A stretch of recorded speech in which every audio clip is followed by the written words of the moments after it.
ফরিদপুরে আনসার আলী স্মৃতি ফুটবল টুর্নামেন্টের ফাইনাল খেলা অনুষ্ঠিত হয়েছে। রবিবার বিকেলে কানাইপুরের পুরদিয়া উচ্চ বিদ্যালয় মাঠে এই ফাইনাল খেলাটি অনুষ্ঠিত হয়। ফাইনাল খেলায় পদ্মা 9 স্টার ক্লাব 4-1 গোলে দুরন্ত 9 স্টার ক্লাবকে পরাজিত করে চ্যাম্পিয়ন হবার গৌরব অর্জন করে। খেলা শেষে প্রধান অতিথি হিসাবে উপস্থিত থেকে পুরস্কার বিতরণ করেন রত্নগর্ভা মা জহুরা খাতুন।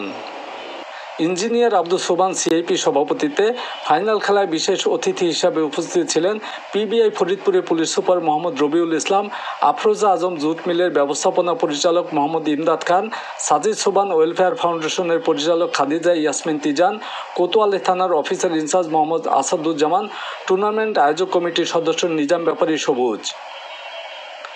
স্থানীয় যুব সমাজের পক্ষ থেকে স্বাগত বক্তব্য রাখেন মোহাম্মদ কামাল হোসেন মিয়া। পুরদিয়া আরুয়াকান্দি যুব সমাজের আয়োজনে আনসার আলী স্মৃতি ফুটবল টুর্নামেন্টে স্থানীয় 5টি দল অংশ নেয়।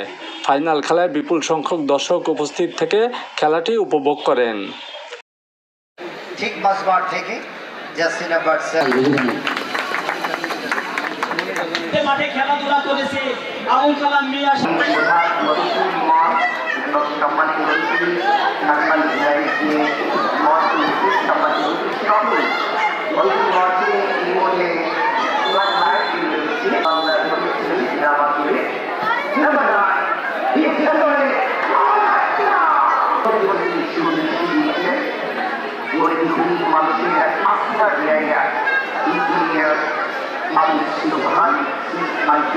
কোন ভাই ভাই